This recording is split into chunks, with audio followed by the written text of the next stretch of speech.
네, 여러분. 계속해서 신경계의 오늘 이 시간에는 고유수용기라고 하는 거, 그 다음에 자율신경계에 대해서 설명을 드리도록 하겠습니다.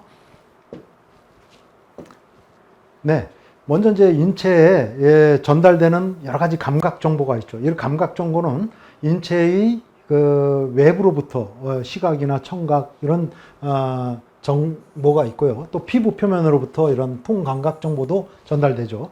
이런 그 감각 수용기를 외부 수용기라고 얘기를 합니다.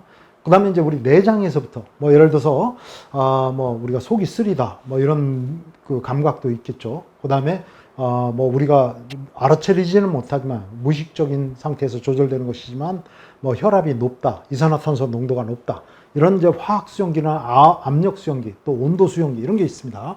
이런 것을 내장 수용기다 이렇게 얘기할 수 있고요. 이것은 신체 내부에 있기 때문에 내부 수용기죠. 그런데 또 하나 중요한 수용기, 오늘 설명하려고 하는 수용기가 있습니다. 센서죠. 이 센서는 우리 근육이나 관절 또 힘줄 이런 데 있는 것인데요. 그것을 갖다가 프로프리오셉터라고 합니다. 고유 수용기라고 이야기하고요. 대표적으로 이제 근육 방추, 근방추라고도 그럽니다. 골지 건기관 또는 골지 힘줄 기관 또 관절 수용기 이런 그 고유 수용기가 있다. 그러니까 이러한 고유 수용기가 하는 역할은 무엇인가 하면은 신체의 어떤 파트 부분이 움직이는 상태를 뇌에다가 보고하는, 즉 척수와 뇌, 중추신경계에 보고하는 역할을 한다 이렇게 얘기할 수 있습니다.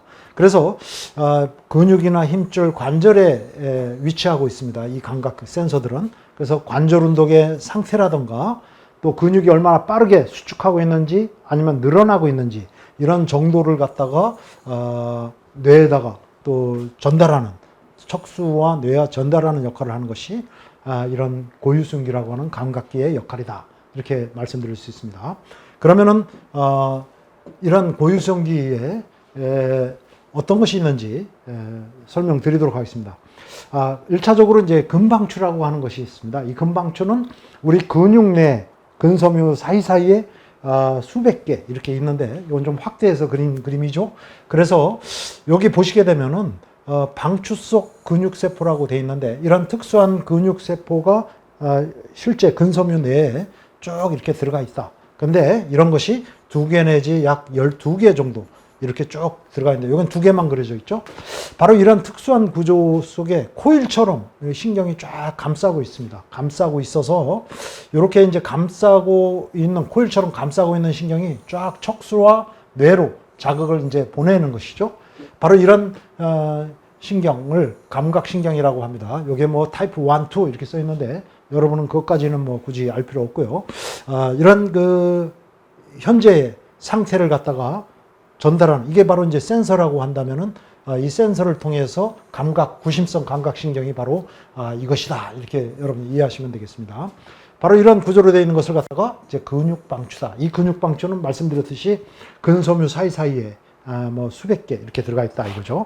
그래서 이 근육이 상완 이두근, 위팔 두갈래근을 예를 든다면 이 근육이 움직이는 상태를 얼마나 빨리 늘어나고 있다, 얼마나 빨리 수축하고 있다. 이것을 갖다가 전달하는데 근방추는 주로 이제 신전 정보를, 근육이 늘어나는 정보를 뇌에다가 보고하는 역할을 합니다. 그리고 이제 여기 보시게 되면 골지 힘줄 기관이라는 것도 있죠. 그래서 이것은 힘줄에 이렇게 있는 그런 그 고유수용기다 이렇게 볼 수 있고요.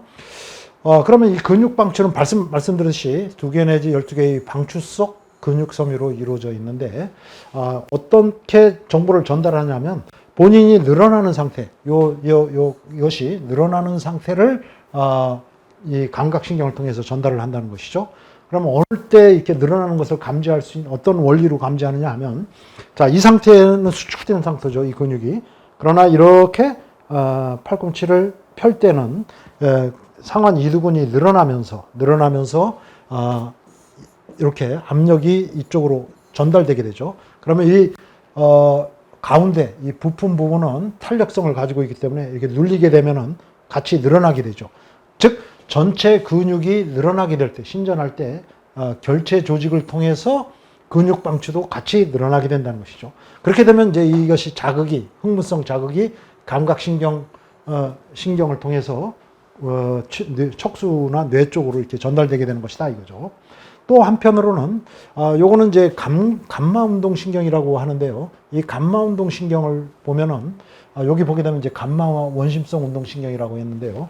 이 원심성 신경이죠. 즉 우리 뇌에서 의식의 수준에 의해서 이 분포되어 있는 신경입니다. 그래서 이것은 이 금방추의 끝부분에 이렇게 신경이 분포되어 있습니다. 그래서 이 부분은 이제 뭐랄까요, 탄성을 가지고 있지 않아서 뇌에서부터 자극이 감마 원심성 운동신경을 통해서 자극이 내려오면 이쪽으로 이것을 의식적으로 늘리게 됩니다. 이렇게 늘려서 바로 이 금방추 전체가 늘어나는 그런 상황이 벌어지게 된다, 이렇게 얘기할 수 있습니다.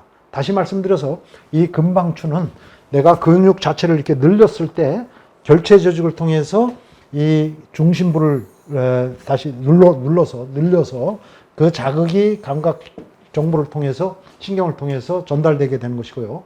또 하나는 우리의 의식 수준에서 뇌에서부터 바로 척수를 통해서 내려와서 요 금방추의 끝부분에 이렇게 양쪽 끝부분에 요 감마 운동 신경이 분포되어 있는데, 이 자극이 내려오면은 이걸 잡아당겨서 전체 금방추가 신전되는 그런 현상을 보이게 된다, 이게 이 얘기입니다. 자, 이런 구조로 되어 있다는 것을 여러분이 일단 염두에 두시고요. 자, 금방추의 작용을 이해하기 위해서 편반사, 신전반사를 좀 설명드리겠습니다. 보시게 되면은 무거운 중량을 자기 손으로 이렇게 들고 있는데, 이렇게 들고 있다가 갑작스럽게 더 무거운 중량을 탁 얹혀 놓게 되면은 순간적으로 내려가게 되겠죠. 즉 이 전체 상완 이두근의 길이가 순간적으로 늘어나게 됩니다. 그런데 늘어나는 속도가 천천히 이루어지면은 여유를 갖고 뇌에다가 보고를 할 텐데, 너무 빠른 속도로 갑자기 내려가게 되죠. 너무 빠른 속도로 갑자기 이렇게 내려가게 되면은 바로 이런 신전 반사라는 현상이 나타나게 되는데, 너무 빨리 내려가서 그냥 그런 상태로 놔두게 되면은 우리 팔꿈치가 다치게 되겠죠. 인체는 그것을 보호하는 보호 시스템이 작동하는 거라고 볼 수 있습니다. 그래서 빠른 속도로 내려갔을 때 이 근육이 늘어나는 속도가 너무 빠르니까 이것을 통해서, 여기를 통해서 금방추가 너무 빨리 신전이 되고, 빨리 신전이 되면은 이것이 아까 얘기한 구심성 감각신경을 통해서 뒷부리로 들어가서 요 자극이 뇌로 올라가게 되겠죠. 근데 뇌까지 보고하려면은 너무 지금 신전의 속도가 빠르니까 일단 인체를 보호해야 됩니다. 그러다 보니까 같이 연결되어 있는 운동신경을 통해서 이 근육 자체를 다시 수축시키는 거죠. 다시 말씀드리면 브레이크를 걸게 되는 것이죠. 그래서 갑작스럽게 내려가는 것을 내려갈 때 내려가는 속도에 의해서 팔꿈치가 다치지 않도록 일종의 반사적인 그 동작을 일으키게 되는 것인데, 바로 이 운동신경을 통해서 근육을 재차 수축을 시킵니다. 재차 수축을 시키니까 원래의 상태보다도 더 빨리 팔을 갖다가 다시 올라가게 되는 것이죠. 자, 이런 현상을 일종의 신전 반사다, 이렇게 얘기하는데, 이런 현상은 바로 이런 금방추의 작용에 의해서 이루어진다, 이렇게 말씀드릴 수 있습니다. 다음 그림을 통해서 보다 또 하나의 예를 보여드리겠습니다. 우리가 이제 금방추가 제대로 작동하는지 이런 걸 보기 위해서 이런 실험을 하게 되는데, 이렇게 앉은 상태에서 여러분이 혹시 경험이 있는지 모르겠지만은 바로 요 무릎 부위에 나무 망치로 탁 쳤을 때 발이 갑작스럽게 확 올라가는 현상을 볼 수 있습니다. 이것을 바로 이제 금방추에 의한 신전 반사다, 또 무릎 힘줄 반사다, 이렇게 얘기할 수 있는데, 금방추가 이제 여기 보면 넙다리 네갈래근, 대퇴사두근이죠. 대퇴사두근이라고 합니다. 그 다음에 무릎뼈, 슬개골이라고 그러죠. 사실 이 대퇴사두근이 건이 쫙 내려와서 무릎뼈를 감싸고 같이 붙어 있고, 또 요 부위가 경골조면이라고 하는 정강이뼈 오돌도돌한 부분, 여기에 이 힘줄이 붙어 있습니다. 그리고 이제 이 무릎뼈와 요 경골 사이에 이것이 함께 연결되어 있죠. 넙다리 네갈래근의 힘줄과 건과 요것이 이렇게 연결되는데, 요 부위를 슬개인대 또는 무릎인대라고 합니다. 자, 망치로 이 슬개인대를 갖다가 탁 쳤을 때 순간적으로 늘어나게 되죠.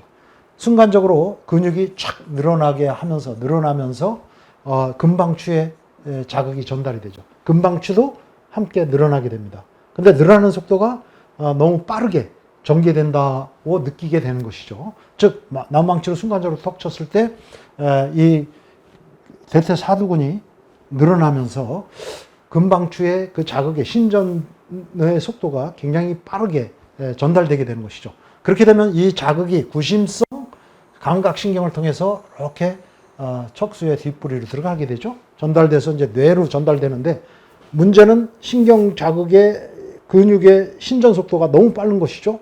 그러면 뇌까지도 보고를 올라가지만 한편으로는 이런 신전 반사를 이룬다. 즉 감각신경과 연결되어 있는 운동신경을 통해서 수축 자극, 흥분 자극이 이렇게 내려가서 근육을 다시 수축시키는 수축 활동이 일어나게 되는 것이죠. 근육을 다시 강하게 수축하니까 이 발이 휙 올라가는 이런 반사 동작이 일어나게 되는 것이죠. 자, 그래서 이렇게 두들겨 봐서 이런 신전 반사가 정상적으로 잘 일어나는지, 이것은 바로 이제 이러한 인체의 고유 수용성 반사 기능이 제대로 작동하는지를 검사하는 그런 검사라고 볼 수 있는데, 이런 것이 대표적인 금방추의 기능이다. 신전 반사가 일어났을 때 금방추가 작용하는 그런 그 현상을 나타내는 것이다. 이렇게 얘기할 수 있습니다.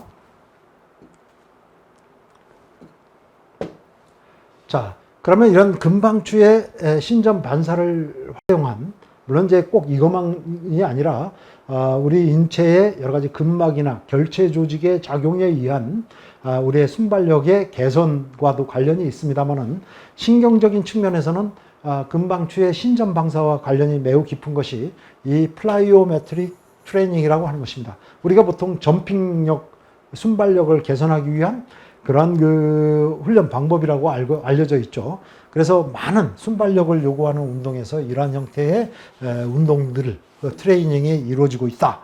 이렇게 얘기할 수 있는데, 바로 이런 것이 바로 이러한 신전 반사와 관련이 있다. 이렇게 얘기할 수 있습니다. 자, 이렇게 함으로써 더 파워를 갖다가 높이는 그 과정을 나타낸다고 볼 수 있는데, 자, 방금 말씀드렸듯이 금방추가 순간적으로 늘어나게 되면은 바로 구심성 감각신경을 통해서 척수에 보고를 하게 되고, 척수에 연결되어 있는 운동신경을 통해서 재차 추외근섬이라고, 방추, 외섬, 우리가 일반적으로 이해하고 있는 근육이죠. 근육을 다시 수축을 함으로써 콘센트릭 수축이죠. 그래서 강한 힘을 갖다가 발휘할 수 있도록 그렇게 만든다고 하는 것이죠. 우리가 그냥 가만히 앉아있는 상태에서 그대로 점핑을 하면 어떻죠? 기록을 많이 낼 수가 없죠. 근데 점핑하기 전에 순간적으로 몸을 갖다가 다시 움츠리고 앉는다고 한다면 이 점핑하는 데 작용하는 중요한 세 가지 근육이 있죠. 이 세 가지 근육의 예를 든다면 그 근육이 바로 장단지근, 즉 비복근이나 가자미근을 이야기하는 것입니다. 그 다음에 암 넓적다리근, 바로 이 근육을 대퇴사두근이라고 얘기합니다. 그 다음에 여기에 큰 볼기근이 있죠. 이 볼기근이 대둔근이죠. 이 세 개의 근육이 우리가 순간적으로 몸을 움츠리고 앉았을 때는 순간적으로 신전을 하게 되는 것이죠. 즉 장단지 근육도 순간적으로 신전을 하게 되고, 대퇴사두근, 암 넓적다리근도 순간적으로 늘어나죠. 대둔근도 늘어납니다. 그러면 이런 근육에 들어있는 금방추들이 순간적인 순전 속도가 빨라지게 되는 것이죠. 그렇게 되면은 요 구심성 감각신경을 통해서 다시 운동신경을 수축시키는 뒤이어, 빠른 신전에 뒤이어서 강하게 근육의 수축이 작용이 일어나게 되는 것이죠. 그 과정에 의해서 장단지 근육이 다시 재차 더 강하게 수축하고, 넓적다리근, 그 다음에 대둔근이 순차적으로 수축을 일으키면서 테이크오프를 더 강하게 할 수 있다. 점핑을 더 강하게 하는 현상을 갖다가 볼 수 있죠. 사실 많은 운동 동작이 있어서 바로 이러한 금방추의 신전 반사를 활용한 파워 훈련이 많이 활용되고 있는 것을 우리가 알 수 있습니다.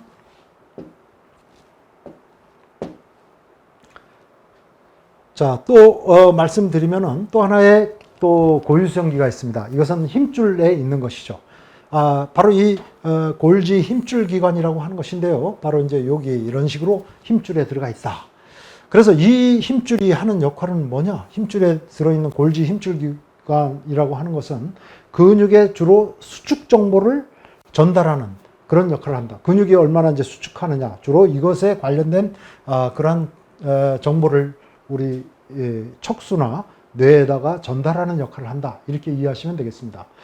한 가지 예를 요걸 설명하기 위해서 보겠습니다. 여러분들이 팔을 이렇게 든 상태에서 강하게 팔을 펴십시오. 이 팔꿈치를 펴는 이 운동 ROM은 180도죠. 만약 180도를 넘어서 이 운동을 하게 되면 팔꿈치가 살구되고 또 이 주변에 인대라든가 연골이라든가 이것이 이제 상처를 입게 되겠죠. 부상을 입게 되겠죠. 근데 여러분 스스로 아무리 이렇게 해도 절대 팔꿈치는 다치지 않습니다. 왜 그럴까요? 아무리 강하게 빠른 속도로 팔꿈치를 폈을 때 팔꿈치는 스스로 브레이크를 거는 거죠. 스스로 브레이크를 걸어서 더 이상 운동 범위를 강하게 넘어서 이런 수축이 일어나지 않도록. 팔꿈치를 이렇게 펼 때 상완 삼두근이 수축함으로써 팔뚝의 뒤편에 있는 상완 삼두근이 수축을 함으로써 바로 이러한 동작을 일으키게 되는 것인데요. 상완 삼두근이라고 생각을 해보시죠. 자, 이게 수축하는 속도가를 그 척수에 또 뇌에 보고하는 역할을 한다고 하는데 바로 이것도 일종의 인체 보호 작용으로 이런 브레이크를 거는 그런 작용 조절을 한다. 이렇게 이해하시면 되겠습니다. 자, 팔을 확 이렇게 수축했을 때 수축하는 속도가 너무 빠르고 강하게 이루어지고 있습니다.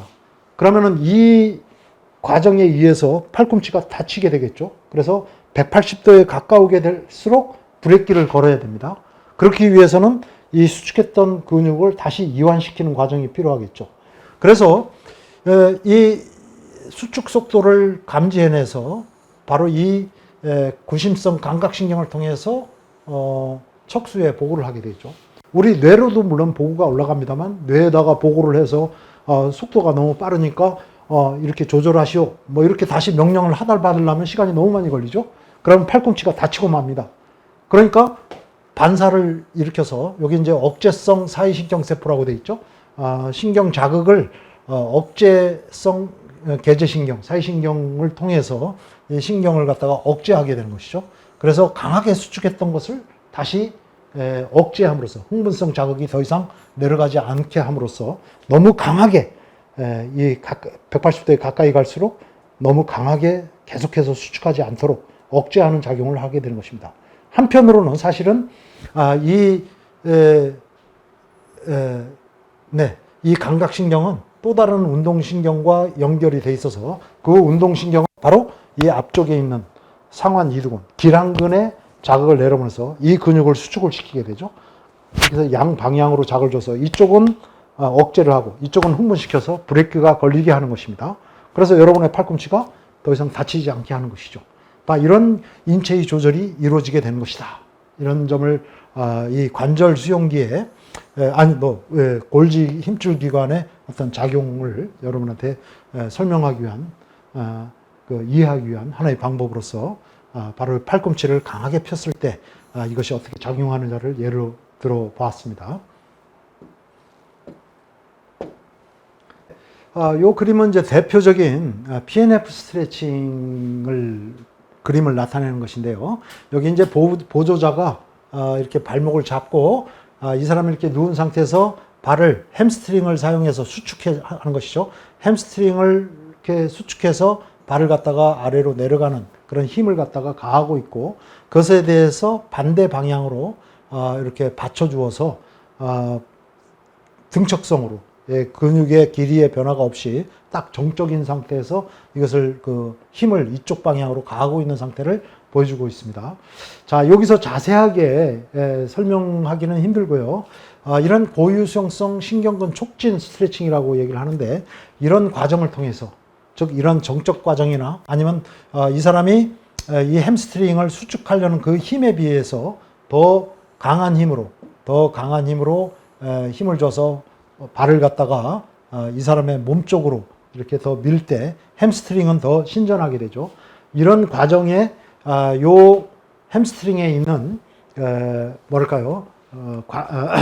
골지 힘줄 기관이라든가 아니면 금방추 같은 것들이 교육이 되는 것입니다. 그렇게 됨으로써 더 강한 앞으로 이런 과정을 거치고 난 다음에 즉 이런 상태로 홀딩해서 5초나 10초를 홀딩한 상태라든가 아니면 이런 식으로 발을 갖다가 몸 쪽으로 더 미는 힘에 저항해서 더 많이 미는 그런 과정을 통해서 햄스트링을 더 늘리게 되면은 여기에 있는 뭐랄까요 금방추라든가 또 골지 힘줄 기관 같은 것들이 교육이 돼서 더 많은 이완을 갖다가 햄스트링이 더 많이 이완돼서 이 운동 범위가 더 증가하는 그런 현상을 갖다가 볼 수 있는데 바로 이런 것들이 고유 수용기를 이런 과정을 통해서 활성화시킴으로써 ROM을 증가시키는 그러한 기법이다.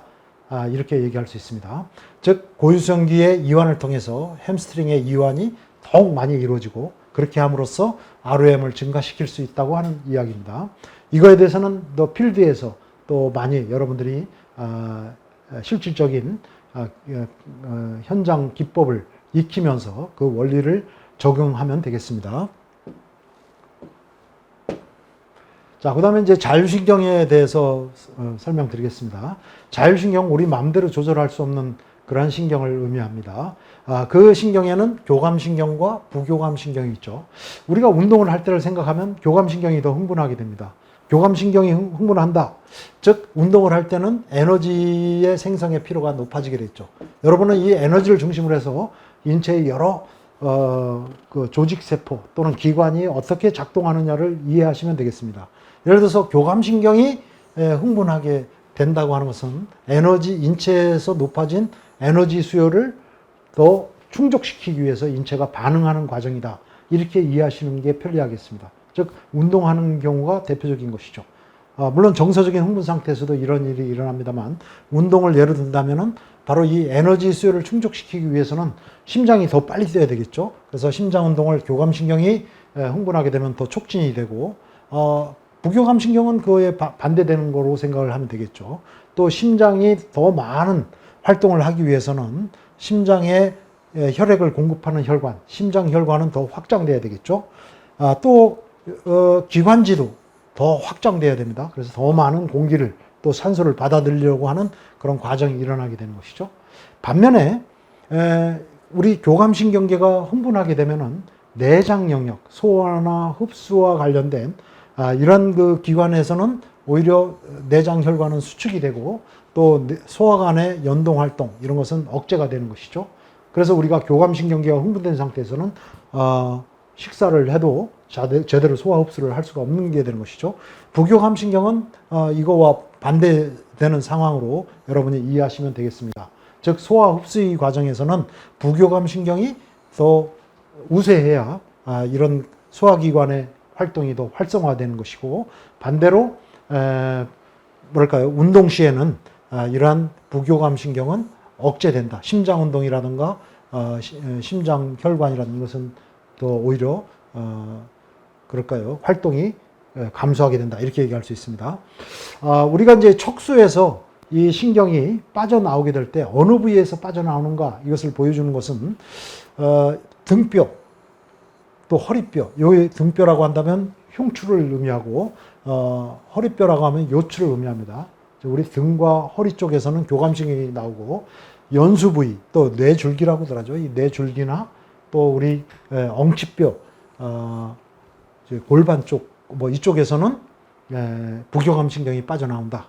이러한 자율신경의 중추는 뇌에 있는 시상하부라는 곳에 그 중추가 있어서 거기에 갈증 중추라든가 또 뭐랄까요 체온 중추라든가 수분 섭취 중추라든가 이런 중추들이 다 요 시상하부에 많이 몰려 있다. 이렇게 볼 수 있습니다. 자, 보시게 되면은, 요 그림에서 보다시피, 뇌와 척수가 이제 중추신경이죠. 거기에 이제 자율신경이라는 말초신경이 나오게 되는데, 여기 보시게 되면 부교감신경은 바로 이 뇌간, 뇌줄기, 여기에서 나오고 또 여기 척추 부위, 엉치에서 나오게 된다. 요것을 보여주게 되는 것이죠. 그래서 이렇게 시냅스를 형성하고 이렇게 여러 인체 내장 기관으로 이렇게 부교감신경이 분포되어 있는 걸 볼 거예요. 교감신경은 바로 이렇게 흉수와 요수, 즉 여기 등 쪽과 또 허리 쪽에서 이 신경이 빠져나오고 있습니다. 그래서 인체의 그 광범위한 많은 인체 조직에 바로 이 자율신경이 분포되어 있다. 이렇게 볼 수 있습니다. 여기 보다시피 운동을 할 때는 당연히 교감신경이 우세하게 됩니다. 에너지 수요가 높아짐에 따라서 에너지 수요에 대응하기 위한 그러한 그 여러 가지 반응이 일어나는데 심장 박동수도 빨라지고 또 더 심장 혈관으로 더 혈관이 확장돼서 더 많은 혈액이 흐르게 되고요. 또 호흡 기관지도 확장이 돼서 호흡도 증가하게 되고 또 근육의 혈관도 확장이 돼서 운동하는 근육으로 더 많은 혈액이 흘러가게 되죠. 반대로 우리 내장 소화기 영역의 그 혈관들은 수축이 돼서 혈류도 감소하고 내장 운동도 더 억제되는 현상을 우리가 볼 수 있습니다. 자, 이런 식으로 해서 우리가 자율신경을 이해하면 되겠습니다. 자, 그러면 이제 교감신경계가 흥분됐을 때, 교감신경계가 흥분이 되면, 당연히 나타나는 현상이 바로 요 부위죠. 요게 콩팥이죠. 신장인데, 신장 위쪽에 호르몬을 분비하는 이 기관을 부신이라고 얘기했습니다. 이 부신의 안쪽에서 분비되는 바로 이 호르몬이 에피네프린, 또 노르에피네프린 이런 호르몬들이라고 볼 수 있는데 이 호르몬들이 분비되면은 인체에 광범위한 작용을 하죠. 근데 이 호르몬이 분비되어서 어느 인체의 어느 부위에 가면 그 혈관이 확장이 되고 또 어느 부위에 가게 되면은 그 부위의 혈관은 수축이 되는 현상이 나타납니다. 자, 이런 현상이 왜 일어날까요? 예를 들어서 이런 에피네프린이 쫙 분비되어서 그 어느 그 혈관에 가서 붙었다. 혈관에 있는 수용체와 결합을 했다. 했을 때 그 혈관은 확장이 되는 이유 중에 하나는 바로 그 혈관에는 베타 수용체가 많이 있기 때문에 그렇다. 예를 들어서 심장이나 근육혈관 같은 데에서는 베타 수용체가 많이 분포되어 있습니다. 그래서 호르몬이 에피네프린이라는 호르몬이 쫙 분비되어서 베타 수용체와 결합을 하게 되면은 그 혈관은 이렇게 확장되는 현상이 나타납니다. 그렇게 되면 더 많은 혈액이 이 혈관을 통해서 흐르게 되겠죠. 즉 심장혈관이라든가 근육혈관 이런 혈관들은 바로 베타 수용체가 많이 분포되어 있어서 이런 교감신경계의 흥분에 의해서 혈관이 확장되고 혈액을 많이 받는 그런 현상이 나타나게 된다. 그 부위에 혈류가 더 많이 흐르게 되는 것이죠. 반면에 내장 영역에는 베타 수용체가 아니라 알파 수용체가 더 많이 있습니다. 그래서 에피네프린이 많이 분비되면은 이 에피네프린이 알파 수용체와 결합을 하게 됨으로써 혈관이 확장되는 게 아니라 오히려 수축을 한다. 즉 이런 수용체의 작용에 의해서 똑같은 에피네프린이 분비되더라도 내장 영역의 혈관은 수축을 하고 또 근육혈관의 혈관은 확장하는 그런 현상을 우리가 볼 수 있다. 이렇게 설명드릴 수 있습니다. 네, 수고 많으셨습니다. 감사합니다.